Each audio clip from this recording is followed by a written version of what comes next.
그림 먼저 보여주시면 좋겠습니다. 자, 여러분께서 아마 몇 분은 가보셨을 거라고 저는 생각합니다. 혹시 아시는 분 있습니까? 어딘지? 예, 로마에 있는 시스티나 성당입니다. 이곳이 유명한 것은 몇 가지가 있습니다. 로마 교황을 선출하는데 이곳에서 전 세계에 있는 추기경들이 모여서 로마 교황을 선출합니다. 그래서 아주 유명한 곳이고요. 그보다 더 유명한 것은 뭐냐면 여러분 보시는 바와 같이 그림이 빼곡하게 천정과 벽면을 다 차지하고 있습니다. 우리가 아마도 제 생각엔 그래요. 한 번은 보셨을 법한 그림들이 여기 많습니다. 천지창조라는 그림도 있고요. 대표적인 장면으로는 하나님과 아담이 손가락 이렇게 마주치는 그런 장면 혹시 아시나요? 생각하시나요? 예, 그런 그림이 저 천정에 그려져 있습니다. 미켈란젤로가 자신의 젊음과 자신의 모든 힘과 에너지를 다 쏟아서 만든 그림들이 이곳에 전시되어 있습니다. 그런데 이 중에서 가장 큰 그림 한 조각이라고 한다면 아마도 맞은편 벽면에 있는 그림일 거예요. 한번 다음 그림 보여주시면 최후의 심판입니다. 최후의 심판 그림이 정면 제단 뒷면에 있습니다. 제단 뒷면에 저 그림이 그려져 있습니다. 약 390명 정도 인물들이 여기에 다 묘사가 되어 있고요. 여기에 묘사되어 있는 인물들은 천국에 있는 사람들 혹은 심판받고 있는 사람들, 지옥에 있는 사람들 그런 부류로 나뉘어져 있습니다. 가장 두드러지게 묘사된 분이 누굴까요? 확신을 가지고 말씀하셔도 됩니다. 예수님이시죠. 예수님께서 정면 약 3분의 그 상단 3분의 2 지점에 예수님께서 팔을 들고 이렇게 서 있는 모습으로 묘사가 되어 있습니다. 그 주변으로는 예수님을 따르던 제자들, 사도들, 그리고 당시에 복음을 위해서 애쓰고 노력했던 그런 성인들이 그려져 있습니다. 이렇게 많은 사람들이 그려져 있는데 이 그림을 그렸던 미켈란젤로가 좀 마음을 담아서 그렸던 또 한 사람이 여기에 있습니다. 다음 그림을 보여주시면 좀 독특한 표현이에요. 뭐냐면 사람의 가죽을 한 손에 들고 있고 다른 한 손에는 작은 칼을 들고 있는 한 남성입니다. 한 남성이 가죽을 하나 들고 있는 거예요. 이 그림을 그렸던 그 미켈란젤로는 이 사람을 가리켜 바돌로메 사도라고 얘기를 합니다. 바돌로메. 왜 이 사람은 가죽을 들고 있느냐? 예수님의 12 제자들 중에서 모든 사도들이 복음을 위해서 자신의 생명을 걸고 충성을 다했던 사람들이지만 아마도 가장 가혹하고 비참하게 최후를 맞이했던 사람 중에 하나가 바돌로메였습니다. 이 사람은 예수님의 그 복음을 받고 그리고 예수님의 제자로 살다가 사도로 부르심을 받아 어디로 가냐면 인도로 가게 됩니다. 인도에서 복음을 전하게 되고 인도에서 나중엔 더 올라가서 아르메니아라는 지역으로 올라가서 그곳에서 이방인들을 향해서 복음을 전합니다. 그런데 그 이방인들이 이 바돌로메를 학대하고 나중에는 순교시키게 되죠. 어떤 방법으로 그를 순교시켰느냐? 뜨거운 물에 그의 가죽을 벗겨버린 겁니다. 그의 가죽을 벗겨버리고 그리고 그를 십자가에 매달아 놓습니다. 그리고는 참수를 시킵니다. 12 제자들 복음을 위해서 정말 열심을 다해서 자신의 생명과 젊음과 모든 것을 쏟아부어 살았지만 그 중에 한 명 바돌로메는 이처럼 비참한 그런 종말을 맞이하게 되었지요. 미켈란젤로는 이 그림을 그리면서 저 가죽에 있는 얼굴을 자기의 얼굴로 담아 놓았습니다. 무슨 의미인지는 명확하게는 모르겠습니다만 아마 자신의 허물을 벗겠다라는 그런 의미도 있지 않을까라는 생각을 했습니다. 제가 오늘 이렇게 설교를 시작하면서 조금은 좀 무겁고 어려운 말씀으로 이렇게 바돌로메를 여러분들에게 설명하는 이유는 오늘 우리가 읽었던 요한복음 1장 후반부에 나오는 주인공 나다나엘이 바로 이 바돌로메다라고 보기 때문에 그렇습니다. 마태복음, 마가복음, 누가복음에서는 12 제자들의 이름의 명단에 바돌로메가 나와요. 그런데 요한복음에서는 나다나엘이라고 등장합니다. 그래서 많은 학자들과 전통은 이 나다나엘이 바로 바돌로메다라고 보고 있습니다. 그런데 여러분, 오늘 우리가 말씀을 읽으면서 나다나엘이 어떤 사람인가에 대해서 한 일면을 보게 되는데 어떤 모습을 봅니까? 조금은 좀 비관적이죠. 좀 비관적이고 부정적인 사람인 것 같아요. 이렇게 비관적이고 부정적이고 시니컬한 사람이 어떻게 자신의 생명을 예수 그리스도를 위해서 기꺼이 내어놓고 순교까지 당하게 되었는지, 이 과정에 도대체 어떤 요소가 있었는지를 잠시 살펴보려고 합니다. 오늘 말씀을 통해서 우리 삶 가운데에서도 하나님의 손길이 머무시기를 간절히 원하고 하나님의 이끄심과 인도하심이 우리 성도님들과 함께 있기를 간절히 축원합니다. 요한복음 1장에 등장하는 나다나엘은요, 친구 빌립과 나누는 대화, 그리고 예수님과 나누는 대화 가운데에서 조금은 시큰둥한 모습을 보입니다. 빌립은 예수님을 먼저 만났습니다. 만나고 나서 그가 친구를 찾아가서 말하지요. 모세 율법에 기록되었고 선지자들이 기록했던 그 사람을 우리가 만났다라고 말합니다. 그런데 이렇게 들떠있는 빌립과는 달리 친구 나다나엘은 아무런 감동도 관심도 보이지 않습니다. 그리고는 뭐라고 말하느냐, 나사렛에서 무슨 선한 것이 날 수 있겠느냐라고 반박을 합니다. 선지자들은 메시아가 나올 건데 메시아는 베들레헴에서 나오실 것이다 라고 보았고, 적어도 그러면 예루살렘 정도는 돼야지 라고 생각하던 차였습니다. 하필이면 이 나다나엘의 고향이 어디냐, 갈릴리 지역의 가나였습니다. 나중에 요한복음 2장 바로 뒤의 장면인데 갈릴리 가나에서 예수님께서 물을 포도주로 바꾸는 그런 기적을 행하셨죠. 바로 그 가나가 나다나엘의 고향이었습니다. 가나와 나사렛의 거리가 멀지가 않아요. 아주 가깝습니다. 그래서 서로 교통하는 그런 거리였고, 가나 출신 나다나엘이 보았을 때 나사렛은 너무나도 외진 시골이었어요. 버스 하루에 2번밖에 안 다니는 그런 시골이라고 본 거예요. 몇 사람 모여 살지도 않고 가난한 동네고 보잘것없는 그런 동네인 거지요. 누구보다 나사렛을 잘 알고 있었습니다. 그런 보잘것없는 변두리에서 인물이 나겠냐라는 거지요. 나다나엘은 편견 덩어리였습니다.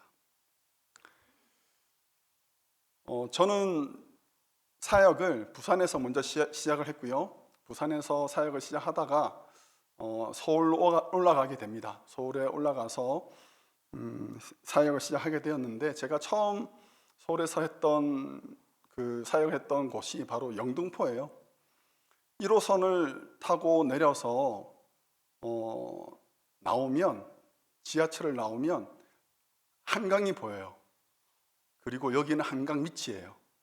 그래서 저는 영등포가 강남인 줄 알았습니다. 이야, 서울 좋다, 한강도 보고 좋다라고 생각했고요. 처음 맡았던 제 사역 그 대상이 초등학교 1, 2, 3학년 이제 아이들이었어요. 잘했겠죠? 이 웃음은 무슨 의미예요? 열심히 했습니다. 열심히 했고, 뭐 부산에서 올라온 그 전도사가 뭐 이렇게 아주 뭐 탁월하게는 잘하지 못하지만 열심히 했어요. 이 아이들이 저를 조금 얕보는 게 있었습니다. 얕보는 게 있었고, 항상 그래요. 전도사님 집에는 이런 거 없죠? 이런 거 되게 많이 얘기를 해요. 그러면서 그때 뭘 얘기했냐면, 전도사님 집에는 롯데리아 없죠? 그러는 거예요. 제가 부산이거든요. 부산 롯데 아닙니까? 오는 뭐예요? 아니 뭐 다 있죠. 바닷가에 사셨으면 수영을 잘 하시겠네요 그러더라고요. 저는 물에 빠져 죽을 뻔했습니다. 저도 도시 사람이고요. 제2의 수도 부산광역시 400만 시민 중에 한 명인데 자존심이 굉장히 상했습니다. 출신에 대한 그런 편견이 있는 거예요, 사람들이. 우리나라가 좀 그런 게 뼈가 깊죠? 어느 특정 출신이라고 하면 이 사람은 저럴 거야, 이럴 거야 라고 우리가 색안경을 끼고 보는 경우들이 많습니다. 근데 정말 그렇던가요? 아닌 경우들이 많더라고요. 교회에 대한 편견도 많습니다. 교회에 나오지 않는 불신자들이 교회에 대한 얘기를 하고 교회에 나오라고 전도를 하고 예수 믿으라고 얘기를 하면 그들도 교회에 대한 인포메이션이 많아요. 그들이 들었던 이야기들이 뭐가 있냐면 교회 가면 헌금하라고 그렇게 강요한다더라, 그런 얘기를 하곤 하고요. 교회 가면 목사, 장로가 맨날 싸운다더라, 그런 얘기도 합니다. 자기들끼리 모여 있다더라, 뭐 이런 얘기도 하고요. 요즘 같은 시대에 무슨 과학적이지도 않은 그런 말을 하냐라고 얘기를 합니다. 교회에 대한 여러 가지 지식을 얻었는데 이분들이 누구로부터 받았느냐? 자기 집안에 교회 다니는 예수쟁이가 꼭 하나씩 있는 거예요. 그 사람들을 보니까 그렇다라고 얘기를 하고 그분들이 하는 얘기를 들어보니 교회는 그런 곳이라고 얘기를 한다는 거죠. 여러분 정말 그렇습니까? 대답 안 하시면 이상하게 되는 거예요. 분위기가 흘러가는 분위기가 이상하게 되는 거예요. 여러분 그렇지 않습니다. 그렇지 않습니다. 여러분이 그렇지 않다라는 것을 증명하는 사람들이 되어주셔야 됩니다. 여러분들이 진짜 그리스도인의 모습을 보여주셔야 돼요. 예수 믿는 사람들이 어떻다라는 것을 여러분들이 모델이 되어서 여러분 그분들의 편견을 깨트려 주셔야 됩니다. 우리 잘합시다. 우리 교회도 잘하겠습니다. 교회의 잘못된 생각들에 대해서 편견을 깨어가는 우리 산위의 교회가 되기를 바라고 우리 성도님들이 되시길 바랍니다. 할렐루야.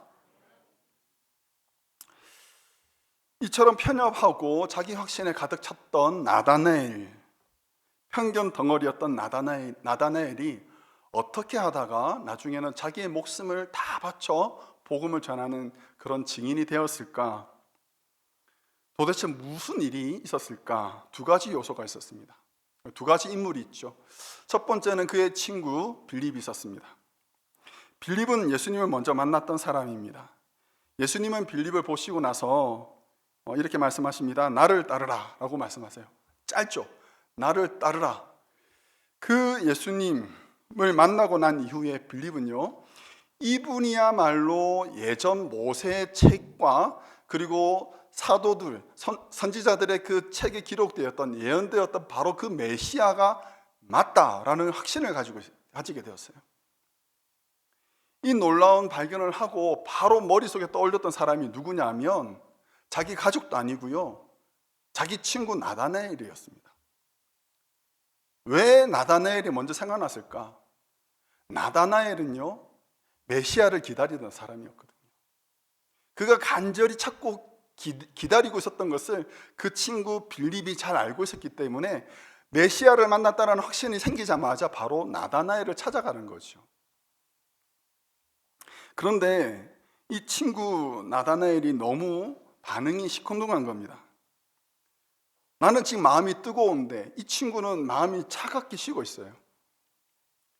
우리 주변에도 복음을 전할 때 어려운 경우들이 많이 있죠. 특별히 가까이 있는 분들에게 복음을 전할 때 어려운 경우들을 우리가 종종 맞닥뜨리곤 합니다. 시큰둥하고 시니컬하고 비관적이고 이런 친구에게 어떻게 복음을 전할 수 있을까? 여러분 그렇게 해보신 적 있나요? 복음을 전해보신 적 있나요? 좀 사실 복음을 전하는 것조차도 주저하게 되죠. 이런 친구와 말싸움하는 것은 도움이 되지 않습니다. 관계만 끊어지게 되고요, 서로 마음만 상하게 됩니다. 막 서로 논쟁하다 보면 아유 네가 그러니까 그렇게 살지 이런 식으로 이렇게 끝나게 되면 관계가 무너지게 되는 거죠. 빌립은요 아주 짧게 말합니다. 짧은데 강렬하게 말합니다. 뭐라고 말하느냐? 와보라. 짧죠? 한번 따라해 볼까요? 와보라. 와보라. 우리 성경에 정말 짧은데 명확하고 메시지가 강렬한 그런 문장입니다. 와보라.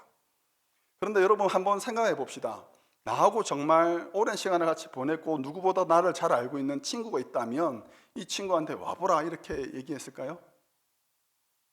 좀 그림이 다르게 그려지던데요. 저는 아마도 빌립은 이 요지부동하는 친구 나다나엘의 손목을 잡고 끌고 가면서 따라와 하지 않았을까요?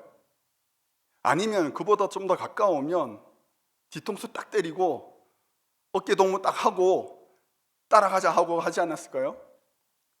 아마 그런 모습으로 친구 나다나엘을 예수님께로 인도하지 않았을까라고 생각이 들었습니다. 이렇게까지 친구 나다나엘을 위해서 빌립이 강건했던 이유는 정말 이 친구에게는 예수님이 필요하다는 것을 확신했기 때문에 그렇습니다. 사랑하는 성도 여러분, 우리가 서로에게 좋은 친구가 되기를 간절히 바랍니다. 우리가 옆에 있는 사람의 필요가 무엇이고 무엇이 필요한지 그 형편을 살필 수 있는 그런 친구 되기를 주님의 이름으로 축원합니다. 좋은 친구의 예가 누가복음 5장에 나옵니다. 누가복음 5장에 보면 중풍병자와 그의 4명의 친구들이 등장합니다. 친구들은 중풍에 걸린 친구가 너무나도 안타까웠습니다. 그래서 가슴 아파하던 차에 그때 자기 동네에 예수님께서 오셨다라는 말을 들었어요. 그리고 깨달았습니다. 아, 이 친구에게 필요한 것은 예수님이구나 라는 것을 깨달았어요.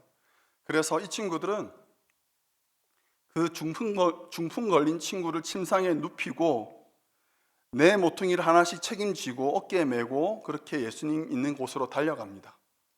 여러분, 그 쉬운 건 아니죠. 굉장히 어려운 일입니다. 힘든 일이에요. 그런데 그 수고를 마다하지 않았습니다. 예수님 계시는 곳으로 갔는데 웬걸 사람들이 너무 많이 온 거죠. 그 무리를 뚫고 예수님을 만날 수가 없었습니다. 좌절할 만합니다. 그런데 친구들은 좌절하지 않았어요. 어떻게 합니까? 지붕으로 올라갑니다. 지붕으로 올라가는 게 쉬운 일일까요? 아픈 환자를 모시고 어려운 일이에요. 그런데 이 친구들은 기꺼이 그 수고를 다 감내합니다. 그리고 염치도 버렸습니다. 남의 집 지붕을 뚫습니다. 흙을 파내고 그리고 그 나무 조각을 끌어내고 구멍을 넓게 만들고 그리고 예수님 계시는 그 바로 위에서 친구를 침상에 내립니다. 그래서 예수님을 만나게 하죠. 친구는 이런 것 같습니다. 친구는 그 사람의 필요가 무엇인지를 살피는 사람이에요, 먼저. 그리고 그 필요를 위해서 수고하기를 아까워하지 않는 사람이고요. 절망할 만할 때 절망하지 않고 오히려 소망을 가지고 애쓰는 사람이고, 나중에는 그 사람을 예수님에게로까지 인도하는 사람이 참된 친구인 것 같습니다. 사랑하는 성도 여러분, 우리가 그런 친구가 되시기를 간절히 바랍니다. 옆에 계시는 분의 그런 친구가 되어 주십시오. 그분이 의지할 수 있는, 그분이 신뢰할 수 있는 그런 친구가 되어서 우리가 서로에게 도움이 되고 서로에게 위로가 되고 힘을 낼 수 있는 이유가 되고 나를 이끌어 줄 수 있는 그런 친구가 되기를 주님의 이름으로 축원합니다. 나다나엘에게는 그런 친구가 있었던 거죠.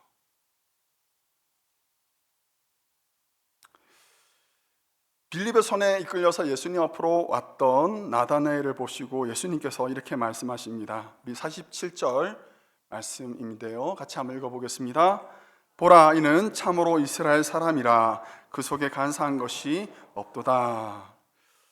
예수님께서 나다나엘을 처음 보신 거예요. 나다나엘도 예수님을 처음 만난 것이고, 그런데 여러분, 처음 만난 사람한테 말하기에는 좀 부담스러운 내용 아닌가요? 처음 만났으면 인사를 하고 저 어디에서 온 누구입니다. 우리는 또 특별히 나이를 물어보잖아요. 몇 살이세요라고 물어보고 뭐 이런 식으로 진행하는 것이 대화인데, 예수님은 그런 것을 하지 않으셨어요. 그런 것을 하지 않으시고 바로 본질을 얘기하십니다. 빈말을 잘 안 하시는 분이신 것 같아요. 그래서 나다나엘을 보시고 말씀하시기를 이는 참 이스라엘 사람이라 라고 말씀하시는 거예요. 성경에서 이스라엘이라는 이름은 제일 먼저 누구한테 불려진지 아십니까? 이 이름이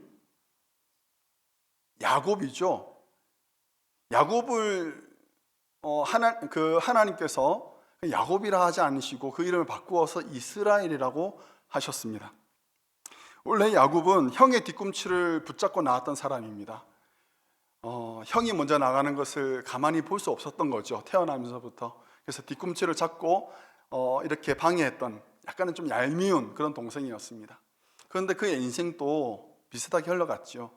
자신의 유익을 위해서라면 자기 형에게도 거짓말을 했고, 그리고 자기 아버지에게도 거짓말을 해서 축복을 다 가로챘던 사람이었고, 심지어는 자신을 거두어 주었던 은인에게도 거짓말을 해서 그의 재산을 가져갔던 사람이 바로 야곱이었습니다. 여러분, 야곱 참 고약하죠? 하나님께서 이런 야곱은 그냥 가만히 두면 안 되지 않을까요? 미워하셨어야 되는데, 그렇죠? 그런데 성경은 뭐라고 얘기하냐면 나는 야곱을 사랑했대요. 야곱을 사랑했대요. 저는 그 말씀이 너무 좋아요. 하나님께서 야곱을 사랑하셨는데 그렇다고 해서 그의 간사한 면까지 용납하신 것은 아니었습니다. 나중에 야곱이 어떻게 합니까?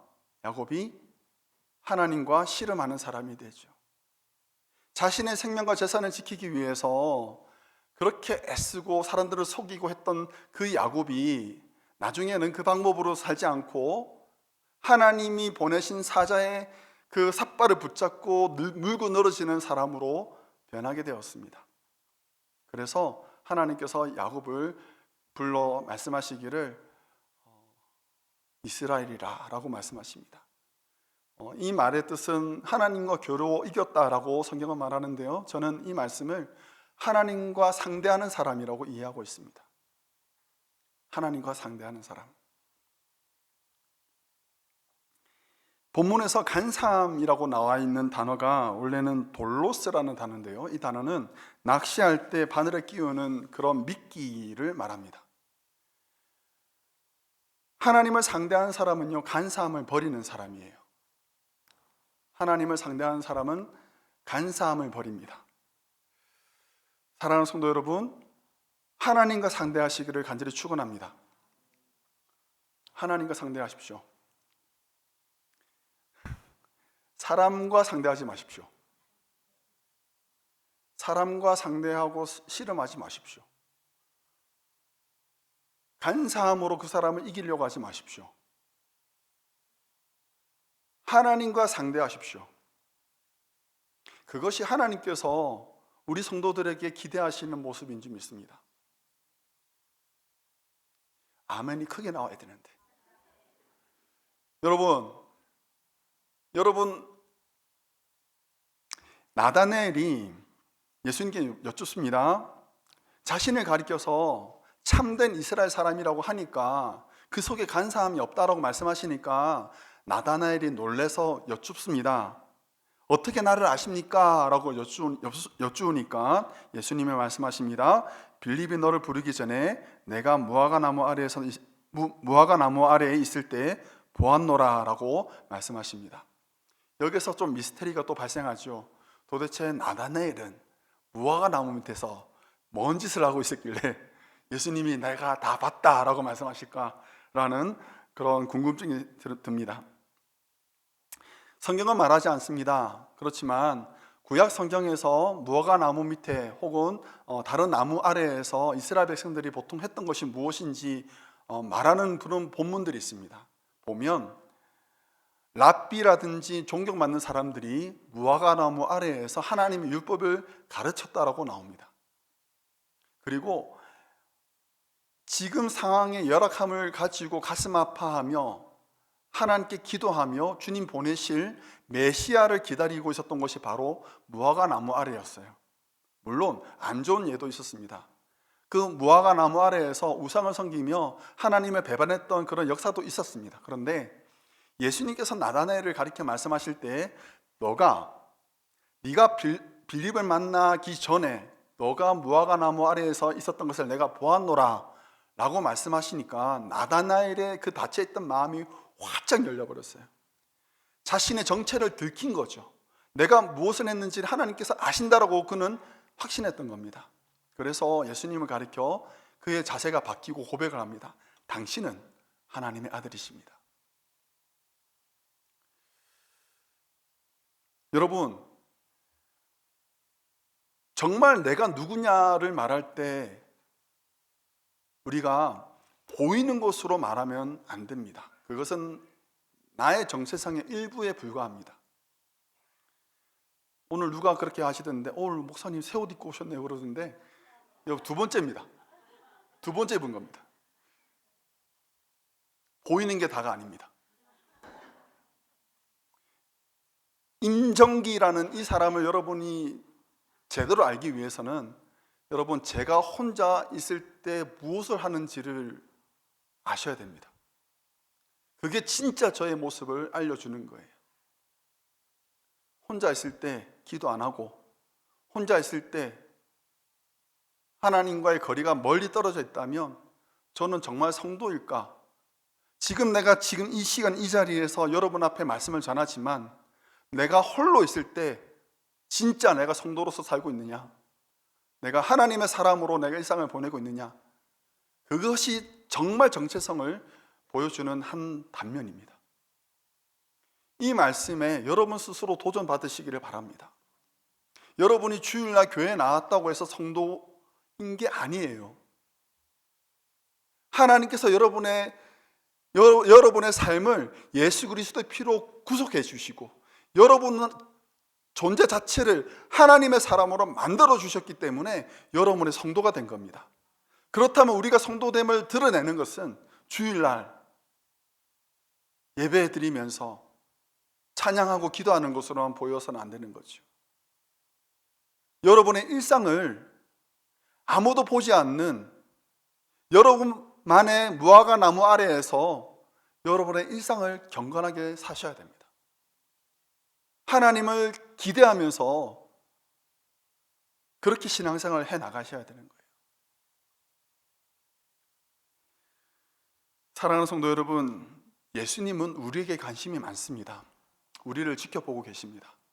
주일날만요? 아니요. 주중에도요. 교회에서만요? 아니요. 여러분 직장에서도요. 여러분을 지켜보고 계세요. 그리고 그의 귀를 우리에게 기울이고 계십니다. 무슨 말을 하나?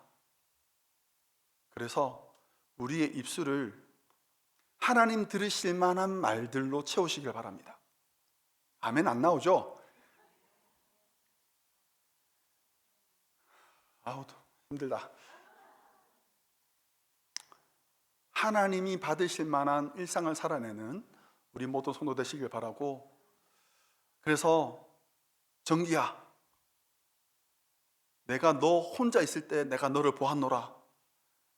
그때 제가 부끄러워서 숨어드는 그런 일이 없었으면 좋겠습니다. 감사합니다. 저도 여러분들에게 그러기를 간절히 바랍니다. 여러분이 혼자 계실 때 그리스도인이 되십시오. 아무도 보지 않을 때 성도가 되십시오.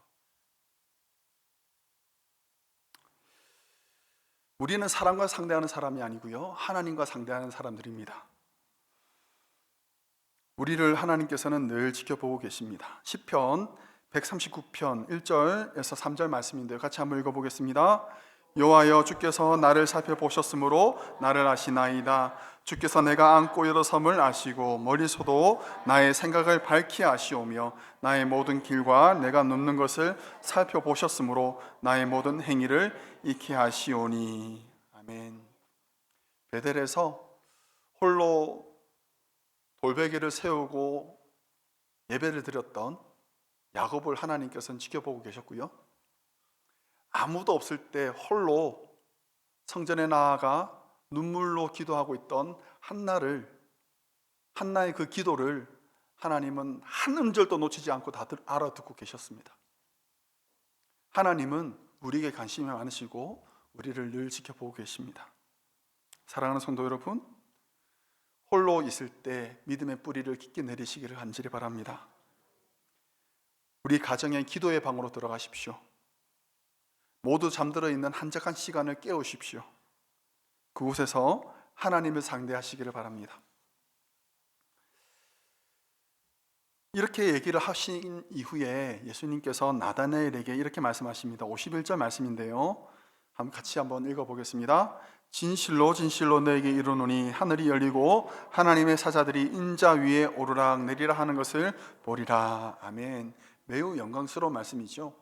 근데 이 말씀을 우리가 받으면서 한 장면을 떠올리게 됩니다. 뭐냐면 아까 전에 말씀드렸던 야곱이 돌베개를 세우고 그 예배를 드렸던 이유가 무엇이었냐면, 그가 베델에 홀로 가고 있었던, 피난 가고 있었을 그때 하나님께서 야곱의 꿈에 엄청난 것을 보여주세요.